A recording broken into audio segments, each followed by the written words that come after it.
Alors, Sophie et Alban, de quel moment vous vous réjouissez le plus à quelques jours de ce concours épique? Alors je commence, Alban, je te donne le micro après. C'est difficile. Ce que je me réjouis le plus, c'est en fait finalement c'est quand le premier cheval rentre sur la piste. Pour moi, c'est d'entendre ses premières foulées de galop sur le sable.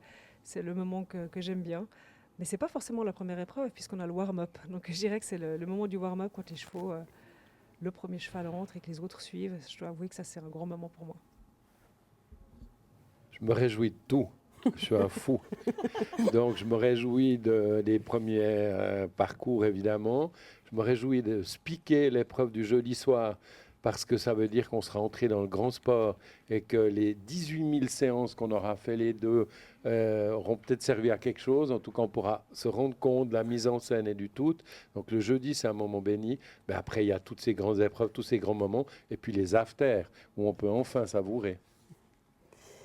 Sophie, quel argument tu utiliserais pour convaincre quelqu'un qui n'est jamais venu et qui pourra découvrir le concours épique? Ah, L'argument, je dirais que oui, c'est avant tout un événement sportif avec de l'équitation, mais je crois que c'est avant tout une fête, une grande, grande fête.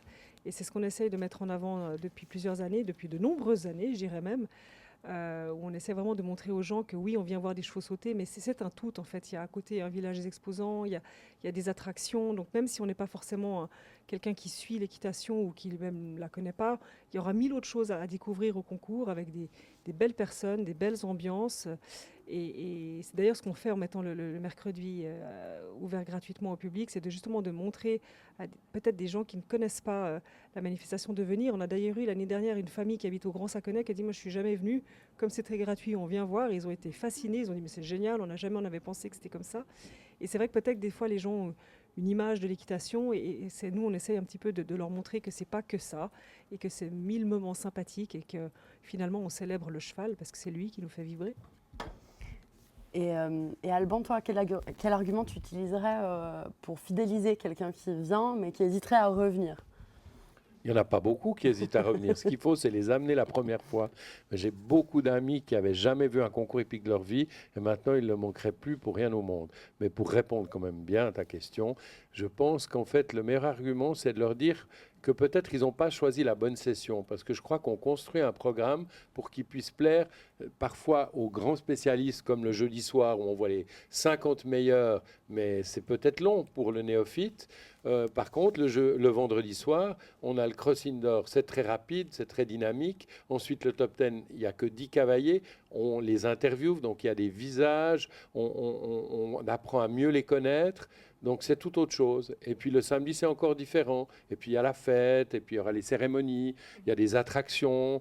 Et puis le dimanche, c'est l'enjeu suprême, évidemment. Donc je crois qu'il faut simplement peut-être qu'ils changent de jour, et puis ils seront conquis.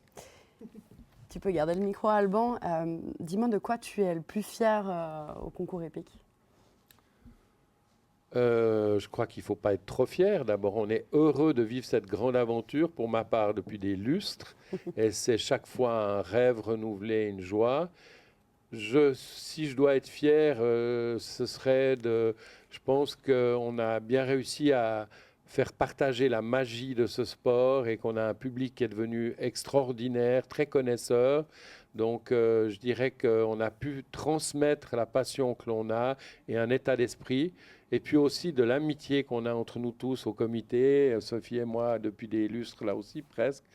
Tu es jeune encore. Mais c'est vrai que c'est une très belle aventure d'amitié. Il y a eu des moments très difficiles où on pleurait dans les coulisses à 3-4 heures du matin. Il y a eu d'autres joies inouïes, comme après les victoires de Steve, hein, surtout en 2006 avec Jaliska. C'était un renouveau, il en parlait à la conférence de presse. C'est des moments magiques où on est récompensé au centuple des 100 000 efforts qu'on fait pendant l'année. Et toi, Sophie? C'est difficile de répondre après ce qu'a dit Alban. Évidemment que je voulais parler de l'amitié avant tout, parce qu'on met souvent ça en avant. Et c'est vrai que je crois que c'est vraiment la grande force du concours, c'est qu'on est avant tout des amis et qu'on veut faire la fête ensemble et faire du beau spectacle. Mais je vais dire autre chose, parce que tu en as déjà bien parlé, mais je dirais quelque chose dont on peut être très fier aussi, c'est de faire partie du Grelex Grand Slam. Parce que finalement, c'est un concept qui a vu le jour grâce à Genève, grâce à Aix-la-Chapelle, grâce à Calgary. Alors maintenant, on a les Dutch Masters aussi à nos côtés, mais il y a 10 ans, on était juste les trois. Et je crois qu'on peut être très fiers de ce projet qu'on a mis en place, bien évidemment grâce à Rolex. Mais je pense qu'on a atteint un autre niveau. Le concours hippique a atteint un autre niveau grâce au Grand Chelem. Et ça, je pense qu'on peut être très fiers parce qu'on a donné une vitrine aussi différente à notre sport. On disait de s'ouvrir à un public plus large. Et je pense vraiment que ce Grand Chelem nous a permis d'atteindre encore un niveau supérieur. Merci beaucoup à vous deux.